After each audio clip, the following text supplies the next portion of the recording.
Welcome to One-on-One Sports Webcast. I'm John Roddy. And I'm Matt Mallion. We have a great show for you today, so let's jump right in and get started with the quick hitters. The Atlanta Hawks are in hot water right now, as Hawks general manager Danny Ferry is taking an indefinite leave of absence in wake of racial remarks made in a conference call with team owners regarding former free agent forward Luol Deng. This is coming after former Hawks owner Bruce Levinson decided to sell his share of the team after self-reporting a racially offensive email he sent in 2012. Recently, Commissioner Adam Silver told USA Today that Ferry should not be fired, and current Hawks player Kyle Korver said that Deng does not see Ferry or the Hawks as racist. Matt, should Danny Ferry be fired, and how do the Hawks restore their image? First off, how is this not racist? Second of all, yes, he should be fired because, in my opinion, the NBA needs to take a chance here to develop some consistency. You look at the Donald Sterling situation.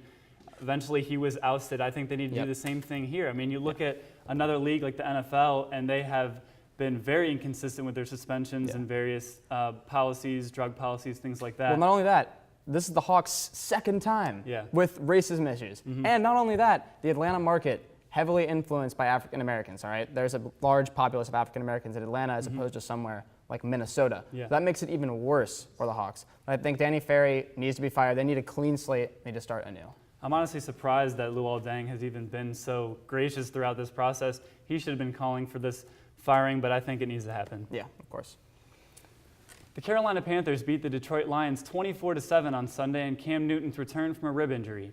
However, the bigger story was who wasn't on the field. Panthers coach Ron Rivera deactivated Pro Bowl defensive end Greg Hardy hours before the game in light of domestic violence charges he's facing against his ex-girlfriend, which include assault and threatening to kill her. Rivera recently announced on Monday that they would not suspend Hardy from the team until they have more information. Is this a classic too little too late situation, and should the Panthers suspend Hardy? Here's the thing. I'm all for the NFL taking action, being proactive here, but there's also the law. And the NFL has acted as a law, something that abides by the law. And in this case, Greg Hardy, not all the info is out, therefore we can't suspend him. And furthermore, the Panthers really messed up here by deactivating him, which is under the new collective bargaining agreement only for players that are physically unable to play. I think it all comes back to consistency again. It's like if there's someone that is suspected, I don't even care if they're arrested. If they're suspected of domestic violence, the NFL needs to be consistent with this and have a similar policy for everyone. I'm sick of this, like, just because Greg Hardy's a productive player, you look at Adrian Peterson, he's a productive player. And Ray Rice. It's almost like they're getting a pass on this. Ray Rice wasn't even going to be suspended for a long period of time until that video came out. So I just think consistency is key in this situation, and Hardy should not be on the field. Well, the real problem is the way they started making this rule. The rule itself is completely wrong and outdated, and they should have it so that if you're suspected of domestic violence, you can't play until everything is done. And I'm glad the Panthers made this decision. It was a kind of an awkward situation for them, but I'm glad they did it in the end. Yeah, I totally agree. The 2014 FIBA basketball tournament is finally over, and Team USA came out on top after a blowout win against Serbia, 129-92.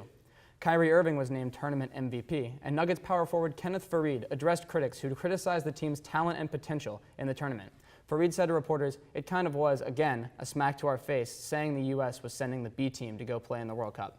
How overlooked was this particular USA team? I think they were definitely overlooked. I mean, you had so many of the top players who didn't play. I mean, LeBron James did not play, Carmelo Anthony did not play, Blake Griffin, Kevin Love, Kevin Durant all dropped out, and then you had Paul George with that devastating injury. But I mean, this is still, obviously, they still ran through this tournament. They're still the best team in the world. Derrick Rose was the backup point guard on this team, which just shows how stacked they were. But I mean, it's a very talented team, and regardless of who's on the floor, they're still the best country in basketball-wise. I think this was one of the most overlooked teams in FIBA history. And you could say, oh, well, they're not overlooked because of their talent, they're from the NBA. But I think our media has done something completely wrong here, where they have looked at it solely from an American view. But if you take the players that the USA had on their team this year and look at them in a spectrum of the world, and compare them to the rest of the world, miles ahead of the rest of the world. The NBA, there's nothing that can compare to the NBA. So even the second-tier players in the NBA can still run train through any other country. Yeah.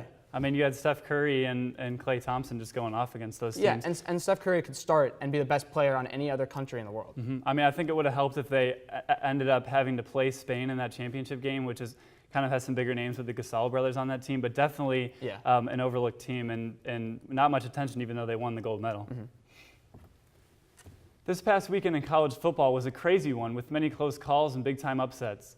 3 of the biggest headlines from this past weekend was number 9 Southern California losing to unranked Boston College 37-31, number 6 Georgia losing to rival number 24 South Carolina 38-35, and number 12 UCLA barely beating unranked Texas 2017 to stay undefeated.